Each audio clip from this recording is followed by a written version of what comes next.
दोस्तों पिछले वीडियो में मैंने आप लोगों को बताया था कि कूलर चालू ना होने पर आप कैसे चेक कर सकते हैं और फॉल्ट को पता लगा सकते हैं, जिसमें मैंने आपको चेक करके बताया था कि इस कूलर का मोटर ख़राब है। तो अब हम इस पार्ट में दोस्तों इस 36 स्लॉट कूलर मोटर का रिपेयर कैसे करते हैं आसानी से ये आपको बताने वाले हैं। दोस्तों ये मोटर जब ख़राब होता तो इसका रिपेयर करना बहुत ही आसान है। आप पहली बार भी वीडियो देखकर अपने कूलर के मोटर का रिपेयर घर पर आसानी से कर सकते हैं। तो चलो दोस्तों वीडियो को स्टार्ट कर लेते हैं। तो यहाँ पर मैंने इसके पीछे वाले कैप को खोल दिया है।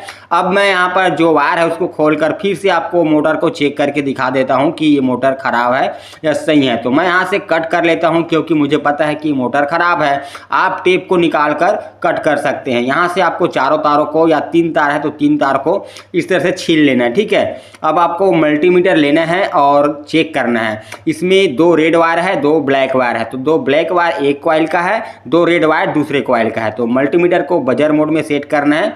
तो आपको चेक कैसे करना है, ब्लैक से ब्लैक चेक करना है, एक ही कॉइल का होता है। अगर रीडिंग आता है तो कॉइल सही होता है। तो आप देख सकते हैं रेड से रेड चेक कर रहे हैं, इसमें कोई भी रीडिंग नहीं आ रहा है, इसका मतलब ये कॉइल खराब है। अब हम ब्लैक से ब्लैक चेक करेंगे, यहाँ पर भी रीडिंग नहीं आ रहा है, इसका मतलब इसका दोनों कॉइल खराब है, यानी कि इसका तार है दोस्तों अंदर से या तो जला होगा मोटर या वायर ओपन होगा। अब प्रॉब्लम क्या है जानने के लिए हमें मोटर को ओपन करना होगा। तो यहाँ पर जो 4 नट दिया गया उसको खोल लेते हैं। अब खोलने के बाद ये आसानी से नहीं खुलता क्योंकि ये बेयरिंग वाला है, बेयरिंग फंसा हुआ रहता है। तो आपको किसी चीनी से या पेचकस से इस तरह से थोड़ा ठोकर मारेंगे ना तो ये इसका पकड़ ढीला होगा तभी मोटर खुलता है। ठीक है, तो चलिए मैं इसको खोल कर दिखाता हूँ। मैंने मोटर को खोल लिया दोस्तों। अब खोलने के बाद क्या आपको करना है ये मैं आपको बताता हूं। तो खोल लिए हैं। अब खोलने के बाद आपको ये पहले देखना है कि मोटर जले हुआ तो नहीं है, फूका हुआ तो नहीं है। अगर मोटर जला हुआ रहेगा यानी कि कोई स्लॉट से काला पड़ जाता है, तो अगर जला हुआ रहेगा तो आपको उसका रिपेयर नहीं करना चाहिए, आपको रिवाइंडिंग कराना लेना चाहिए। ठीक है, क्योंकि आप जले हुए मोटर का रिपेयर करेंगे तो इसमें रिस्क हो सकता है, बॉडी में करंट आ सकता है। तो आपको सभी तरफ से चेक कर लेना है कोई स्लॉट जला हुआ तो नहीं है।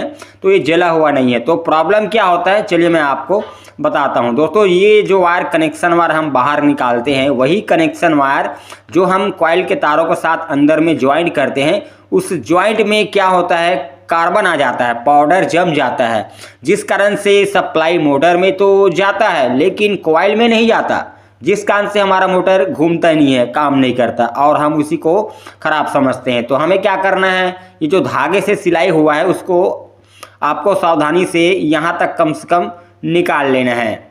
निकालने के बाद क्या करना है ये अब मैं आपको बताऊंगा, आप वीडियो में बने रहिएगा। ठीक है, आप स्किप न कीजिएगा। तो इस तरह से मैंने खोल दिया है। अब आपको सावधानी से आराम से इन चारों तारों को खोलना है, निकालना है। यहाँ पर ये जो तार लगा हुआ ना आप देख सकते हैं, ये तार जुड़ा तो हुआ है कॉइल के तारों के साथ, लेकिन इसमें कार्बन आ जाता है पाउडर, जिस कारण से सप्लाई नहीं जाता। मैं आपको दिखाऊंगा, आप ध्यान से देखिएगा। ये तार को मैं खोलता हूँ तो आप देख सकते हैं इसमें कितना सारा पाउडर देखने को मिल रहा है। इस कॉइल का तार वायर के साथ जुड़ा तो हुआ है लेकिन इसमें कार्बन चढ़ा हुआ है। कार्बन यानी कि इस तरह का पाउडर जो होता है ये तार को कट कर देता है, पिघला देता है, जिसमें सप्लाई नहीं जाता है। तो इस तरह से मैं इसको निकाल लिया हूँ। अब तीसरे वायर को भी इस तरह से निकाल लेते हैं। आपको ज़्यादा कुछ नहीं करना होता दोस्तों। अगर आपका मोटर जला हुआ नहीं है तो आपको यहाँ से पुराने वायर को निकालना है और नए वायर लगाना है, ऐसे में आपका मोटर ठीक हो जाता है। तो यहाँ पर ये सभी वायर को मैंने निकाल लिया है। अब क्या करना है, इस तार के ऊपर जो परत होता है ना उस परत को हम लाइटर या माचिस से जलाकर साफ करेंगे, चारों तारों को। ठीक है, तो यहाँ पर हम सभी तारों को जलाकर साफ कर लेते हैं। इसके बाद हमें क्या करना है, मल्टीमीटर लेना है और बजर मोड में कंटिन्यूटी मोड में सेट करना है। यहाँ पर रीडिंग चेक करना है, कॉइल सही है कि नहीं ये चेक कर लेना है। तो यहाँ पर 4 तार है तो कोई भी एक तार में एक प्रॉब रखेंगे और सभी तार में टच करके देखेंगे। तो जिन 2 तारों से रीडिंग आता है वह एक ही कॉइल का है, यहाँ पर नहीं आ रहा है, यहाँ पर भी नहीं आ रहा है, लेकिन ये तारों के साथ आ रहा है, यानी कि ये दोनों तार एक कॉइल का सिरा है जो कि अंदर वाली कॉइल से आया हुआ है। तो ये अंदर वाले कॉइल का सिरा है। अब ये बाहर के जो 2 तार है उसको भी हम चेक करते हैं, यहाँ पर रीडिंग शो कर रहा है, यानी कि ये भी कॉइल हमारा सही है। हमारा कॉइल में कोई प्रॉब्लम नहीं था, जो ज्वाइंट था ना उसी में ही कार्बन आ जाता है, जिस कारण से हमारा मोटर नहीं घूम रहा था।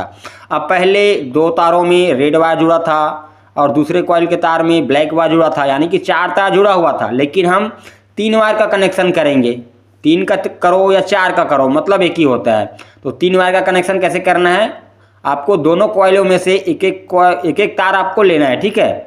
अंदर वाली कॉइल से एक तार कोई भी और बाहर वाली कॉइल से एक तार कोई भी, दोनों को आपस में हम ज्वाइन कर देंगे और यहाँ पर हम 3 तारों का कनेक्शन करेंगे। अगर आप 4 तार निकालते हैं तो बाहर आपको, मोटर के बाहर आपको कॉमन तार बनाना पड़ता है, तो यहाँ हम अंदर में ही कॉमन तार बना दिए हैं।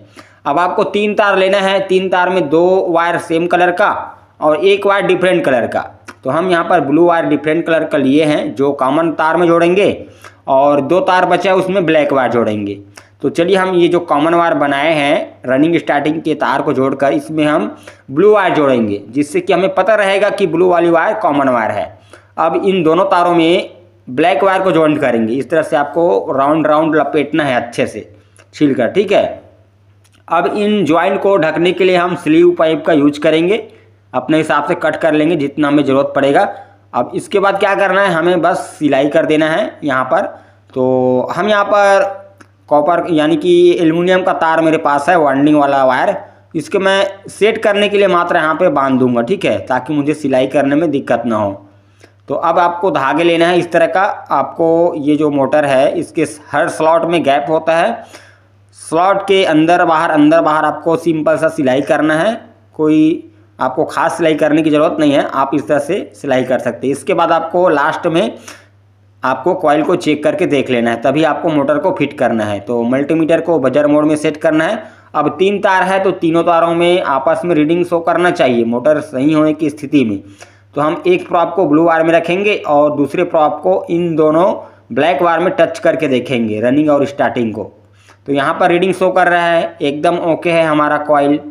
अब दूसरे में चेक करेंगे, यहाँ पर भी एकदम ओके है हमारा दूसरा कॉइल। अब हम दोनों ब्लैक से ब्लैक चेक करेंगे, यहाँ पर भी रीडिंग आना चाहिए। तो यहाँ पर भी रीडिंग आ रहा है, इसका मतलब हमारा कॉइल एकदम ओके हो चुका है। अब हम इस मोटर के बॉडी चेक करेंगे, एक प्रॉप को यहाँ पर टच करके, यानी कि मोटर में करंट पास तो नहीं हो रहा है। रीडिंग आ रहा है तो पास हो रहा है, रीडिंग नहीं आ रहा है तो पास नहीं हो रहा है, ठीक है। ये हमने चेक कर लिया। अब मोटर को फिट करेंगे। अब फिट करके दोस्तों हम आपको दिखाते हैं। तो चलिए आपको चलाकर दिखाता हूँ। ये आप देख सकते हैं मोटर हमारा चल रहा है। अब मैं इसको कूलर में फिट कर लेता हूँ और कूलर में फिट करके आपको दोबारा दिखाता हूँ। ये मैंने कूलर में मोटर को फिट कर लिया है। अब कूलर को ऑन करके आपको दिखाता हूँ। तो चलिए मैं स्विच को ऑन करता हूँ। ये आप देख सकते हैं हमारा मोटर चालू हो चुका है। तो दोस्तों इस तरीके से आप इस तरह का 36 स्लॉट का जो मोटर होता है उसका रिपेयर घर पे आसानी से कर सकते हैं। तो चलिए तो मिलते हैं अगले वीडियो, तब तक लीजिए।